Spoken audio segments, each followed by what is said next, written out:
Picture 40 men standing waist-deep in a cold lake, driving wooden stakes into mud they cannot see. It is 1430 on the edge of Tenochtitlan, the island capital of the Aztec Empire. The Mexica are about to grow farmland on open water. No stone, no concrete, just willow stakes, woven reeds, and black sediment dragged up from the bottom of Lake Texcoco by hand. 30 days from now, a rectangular island, roughly 30 meters long, will sit where there is only water today, solid enough to walk on, fertile enough to feed a family.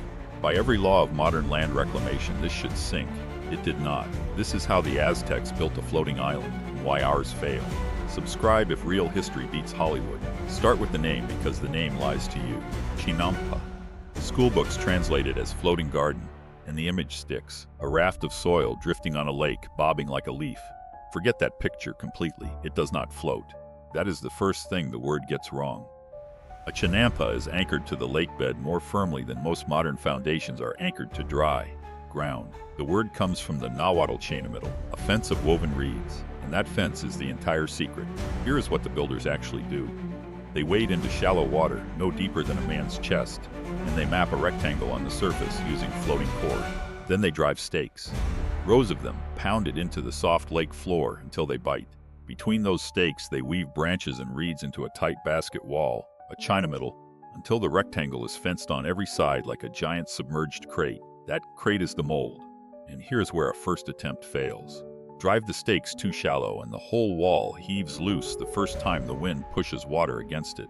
Space the stakes too far apart and the mud bleeds straight out through the gaps like sand through fingers. Weave the reeds too loose and the lake simply reclaims everything you poured in by morning. The Mexica builder knew the resistance he was feeling for in the lake bed the way you know a loose screw by the give in your wrist. Stake meets firm, clay holds bites. Only then does the next one go in, and now comes the labor that breaks backs. They fill it. Canoe after canoe, the Mexica scrape thick black mud off the lake bottom and pour it inside the reed cage. Not random dirt, the richest sediment in the valley. Decomposed plants and lake silt that has been settling for centuries. They layer it. A bed of aquatic weeds, then a layer of cold black mud, then weeds again, then mud. The way you would build lasagna if lasagna had to hold a man's weight and feed a family for a generation. The smell is not pleasant, rotting lake vegetation, sulfur, wet decay. And that stink is the point. That is decomposition. And decomposition is fertility. The weeds between the mud layers will break down into the richest soil in the valley. A single chinampa swallows an astonishing volume of sediment before it clears the surface, and every gram of it is lifted by hand and arm and canoe. Slowly the rectangle rises, out of the water, into the air, until the surface sits about 50 centimeters above the waterline. That number matters more than any other in this entire process. Too low and the roots drown in standing water. Too high and the lake can no longer climb up to feed them, and your crops die of thirst on top of a lake. 50 centimeters is the razor line between a farm and a swamp, and the builders hit it by eye, by hand, by accumulated knowledge passed down through generations who had failed and corrected and failed again until the method was exact. Then they wait. A few weeks for the top to dry and firm under the sun. And that is the whole answer to the title. There is no mystery here, no secret formula, no magic. A staked reed cage, packed with lake bed mud, raised half a meter above the water, anchored by what comes next. The plots themselves were long and narrow by design. The ones recorded in the codices and reconstructed from sites around the lake typically ran some 30 meters long and only a few meters wide, a few stretching far longer, narrow on purpose. Because a narrow strip means no point in the bed is ever far from a canal, and water that has to travel only a meter or two sideways can soak the whole plot from below. The shape was not aesthetic, it was hydraulics, buildable in about a month because every single material is already floating in the lake. Around them, the mud, the reeds, the stakes, the water. Nothing has to be quarried. Nothing has to be carried from far away. The lake is the warehouse. When the Spanish arrived, they could not believe a city fed itself this way. Bernal Diaz del Castillo wrote of gardens standing on the water and struggled to find the words for what he was seeing. He was looking at the most productive farmland on earth and calling it a marvel because he had no concept for engineering. This quiet, this green, this completely unlike anything in Europe. And the speed is the part that should stop you cold. A modern land reclamation project, draining a polder, pouring a foundation, curing concrete, runs for years before a single seed goes in the ground. The Mexica needed about a month, roughly a week to stake and weave the cage if the crew was large. Days of hauling mud, the heaviest stretch, dozens of canoe loads dragged up from the lake bed and packed in layers. Then a few weeks for the surface to dry and firm enough to plant. 30 days, give or take, from open water to workable soil because there was no supply chain to wait on. No kiln, no quarry, no forge. The lake handed you the mud, the reeds, the stakes, and the water, and your own arms did the rest. That is why a growing city could expand its own farmland almost as fast as it could expand its population. It simply built more islands. When Tenochtitlan needed to feed more mouths, it did not conquer more distant grain. It grew more lake. Now here is where it gets serious, because a cage of mud on its own would slump back into the lake within a single season. Water would chew at the edges. Waves would undercut the walls. Rain would erode the crown. The whole rectangle would dissolve back into the lake bed it came from. The Mexica knew this better than you ever could from a textbook. So at the corners and along the edges of every chinampa, they planted a tree, the ahuejote, a native willow, Salix bonplandiana, narrow and fast-growing, and it is the most underrated piece of engineering in the Americas. The Mexica did not pour their foundation, they grew it. Think of it as living rebar. As the willow grows, its roots drive down and outward through the mud, lacing into the reed cage, knitting the loose sediment into one solid bound mass. The stakes that began as dead wood take root and sprout into trees. The dead fence becomes a living skeleton. Run your hand along a fresh chinampa edge and you feel cut stakes, bare and wet. Come back 2 years later and that same edge is bark, leaf, and root. The wall is turned into a hedge of trees, holding the soil in a grip that tightens every season. No mortar set, no bolts torqued. Just patience and biology doing the work of a construction crew that never sleeps and never sends an invoice. The willows lean over the plot and throw shade. They break the wind. They shelter the crops from pests. And their canopy gives climbing plants a trellis to grow up. One tree doing the work of a retaining wall, a windbreak, a pest fence, and a frame. And here is the line worth carving into stone. Every year you used a chinampa, it got stronger. The exact opposite of every modern foundation you have ever stood on. Your concrete cracks, your asphalt buckles. Steel corrodes, wooden pilings rot, and a glass tower in Mexico City is sinking into that same old lake bed at a measurable rate right now. Today, as you watch this, the chinampa did the reverse. Time was its ally, not its enemy. The roots thickened, the soil bound tighter. The island grew more permanent with every season it survived. And the willow did something no modern engineer can replicate with steel. It healed. Damage a concrete piling and it stays damaged until a crew comes to fix it. Damage a willow root and the tree grows a new one. The anchor was self-repairing because the anchor was alive. Archaeologists working the lake bed, including teams associated with the Templo Mayor project under Leonardo Lopez Luján, have traced how completely water and land were braided together across the whole Mexica capital. Not a city beside a lake, but a city woven into one. This is not primitive. This is a civilization that solved soil stabilization with botany before Europe even understood that soil was a structure that could be engineered at all. So how good was the farmland, really? This is the part that should genuinely reset what you think you know about the so-called New World. A well-built chinampa did not produce one harvest a year, the way a medieval European field did, sitting fallow half the time to recover. It produced 3. Under the best management, historical sources and modern studies suggest up to 7. Sit with that for a second. 7 harvests, stacked across a single year on the same plot of ground, without a single bag of synthetic fertilizer, because the system fertilized itself. Here is the mechanism, and it is genuinely elegant. The chinampa sits just above the waterline, and lake water rises up through the soil by capillary action, the same quiet force that pulls coffee up into a sugar cube when you dip it. The crops are watered from below continuously, without anyone lifting a single bucket or digging a single irrigation ditch through the bed. The roots stay perfectly moist but never waterlogged, sitting in a precise band of soil above the water table where moisture climbs but never floods. Get that band wrong, and the plants either drown or parch, but the half-meter rule from the build, the height the first builders set by eye, places the roots in exactly the right zone. The willows drink from the same rising water, and every time the surrounding canals silted up, the farmers dredged that black, nutrient-rich muck out by the canoe load and spread it back across the surface, recharging the soil by hand, season after season, a closed loop. Nothing leaves the system. They even composted human waste carried out from the city and worked it into the beds. Phosphorus and potassium returned to the earth, instead of poisoning the water the way European cities poisoned their rivers. The result was a density of food production that modern agronomists still measure and struggle to match without chemicals. The UN Food and Agriculture Organization has formally recognized the chinampa system as a heritage of global agricultural importance. And researchers estimate that 1 hectare of well-run chinampas could feed somewhere between 15 and 20 people year-round. Picture the math against your own grocery store. A strip of made land barely wider than a hallway, ringed by water, feeding 20 human beings off 7 harvests a year indefinitely, with nothing trucked in. There is no modern equivalent that runs on so little and lasts so long. Now set that beside medieval Europe, where it took several hectares to feed 1 peasant family, where soil exhaustion was a constant terror, where a bad harvest meant famine. The Mexica had built a system that did not wear out. It grew more fertile the harder it was worked, and they did not grow 1 crop. A single chinampa carried maize, beans, squash, chili, tomato, amaranth, and flowers, planted together in layered companions.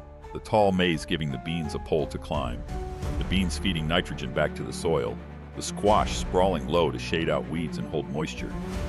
3 plants engineered to cover each other's weaknesses, centuries before agronomy had a word for it. Now think about the picture Hollywood handed you, the Aztec as a savage in feathers, all blood and superstition, a people frozen in some primitive past. The actual archaeological record says something the films never bothered to show. A population of meticulous agricultural engineers running one of the most sophisticated food systems the planet has ever produced. That is not farming. That is engineering disguised as gardening. If this is the kind of detail you come here for, a like genuinely helps the channel. But none of it worked in isolation, and this is where the true scale of the thing finally comes into view. A single chinampa is a plot. Thousands of them, locked edge to edge, are a machine the size of a city. Around Tenochtitlan and across the southern lakes, the Mexica laid out chinampas in vast parallel rows, separated by a precise grid of canals just wide enough for canoes to pass. Those canals were never decoration. They were roads, irrigation channels, drainage, transport arteries, and a fish and fowl farm all at once, all in the same network of water. The canals teemed with fish, with axolotls, with waterfowl and edible insects and algae skimmed off the surface. Protein and greens harvested from the very channels that watered the crops. Waste from the plots fed the water fed the fish, the silt from the water fed the soil. Pull on any single thread of the system, and you found it tied to every other one. You could load a canoe with maize at the edge of your own field, and pull it straight to the great market of Tlatelolco, the Tenochtitlan, without your foot ever touching dry land. The whole zone moved by water. Picture it from above at dawn, mist burning off the canals. Hundreds of canoes already gliding between green rows, the willows lining every plot like a hedge maze drawn on the surface of a lake, the smell of wet earth and copal smoke drifting from the temples on the island core. At its height, the Chinampa zone covered an immense stretch of the southern lakes, tens of thousands of plots feeding a capital that may have held 200,000 people, larger than any city in Spain when Cortés first saw it. The Florin Codex, compiled by Sahagan from Mexica Testimony, records the farmers and their methods in detail, the digging stick in hand, the layered planting, a whole agricultural science set down in their own words, and every part of it depended on one ferocious problem being solved first. Lake Texcoco was partly salt. The northern basin was brackish, and salt water is death to crops. It would have poisoned every chinampa it touched. So under the leadership of the Tlatoani Moctezuma I, working with the brilliant engineer King Nezahualcoyotl of neighboring Texcoco, the Mexica built a dike, a barrier of wooden piles and packed stone stretching roughly 16 kilometers straight across the open lake. It walled the fresh water off from the salt, holding the entire Chinampa zone inside a protected sweetwater lagoon they controlled. Stop and measure that in your head.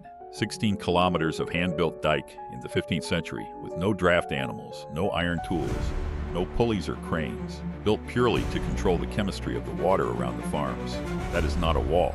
That is a regional water management policy made of wood and stone. The Dutch would become world famous centuries later for exactly this kind of work, holding back water with dikes to reclaim land from the sea. But study what the Dutch actually did, and the contrast is total. The Dutch drained the water out. They pumped their polders dry and have been fighting the consequences ever since. Polders sinking 5 and 6 meters below sea level, demanding pumps that can never ever switch off because the moment they stop, the water comes back. The Mexica did the precise opposite. They kept the water in. They invited it up through the soil to do the irrigating for free. They did not fight the lake, they hired it. The Dutch fight the water forever. The Mesoamerican recruited it once and let it work for them. One of those philosophies needs an electric grid and a pump that runs until the end of time. The other needed a willow and a man who understood mud. And that is the whole thesis, laid out clean. The Dutch engineer reclaims land by expelling water, then battles subsidence and runs his pumps for centuries. The Spanish, the moment they took Tenochtitlan, made that same European choice. They drained the lakes, tore out the chinampas, filled the canals, and raised a dry stone city that has been sinking into the soft mud underneath it ever since, in places by several meters, cracking its cathedrals, tilting its streets, and snapping water mains as the old lake bed compresses beneath a city that pretended the lake had never existed. The Mexica engineer reclaimed land by recruiting water, letting it irrigate, letting roots bind the soil, letting the entire system grow stronger with age instead of weaker. Europe built to conquer the lake. The Mexica built to live with the lake. And the result of that one philosophical difference was the most productive and most durable farmland of its entire age. And the proof is that it is still there. Go to Xochimilco today and you can stand on chinampas first raised in the time of the Aztec Empire, still growing food 500 years later, while the concrete megacity around them quietly drops below the level of its own pavement year after year. Modern agronomists at UNAM and the restoration crews now rebuilding those ancient canals plot by plot have confirmed in peer-reviewed work what the Mexica encoded in mud and willow centuries before any of it could be measured, that these soils remain among the most fertile ever documented anywhere on Earth, and that the old closed-loop design quietly outperforms the chemical industrial farms that were supposed to replace it. A single hectare of restored chinampa run the old way can still out-yield and outlast fields that depend entirely on tractors, irrigation pumps, and bagged fertilizer trucked in from elsewhere. The lake did the work. The Mexica only had to understand it. It was never free, though. That is the part the romance always leaves out, and you deserve the whole picture, not half of it. This system ran on relentless, unbroken human labor. The dredging never stopped. The canals silted constantly and had to be cleared by hand. The willows needed tending. The beds had to be recharged every season, and a chinampa left untended for even a few years would slowly degrade back toward swamp. The empire could only build and maintain this on such a staggering scale because it could command enormous tribute labor, much of it extracted from conquered peoples who had no say in the matter, who poled their canoes of cold mud not as farmers of their own land, but as subjects of a tribute. Demand they could not refuse, season after season, their backs paying the price for a city they would never live in. The floating gardens that fed the most sophisticated city in the Americas were also fed, in part, by an empire of obligation. Beauty and coercion, braided together in the same black mud. To see only the genius is to miss half the truth.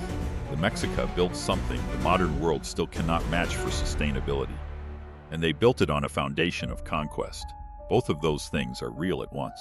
If what brings you here is the real engineering, how these people read water and soil and willow, how they grew an entire metropolis on a lake that by every rule should have swallowed it whole, then this channel was built for you. Subscribe, and you'll see what comes next. The next time you walk across solid ground and never once wonder whether it will hold your weight, consider this.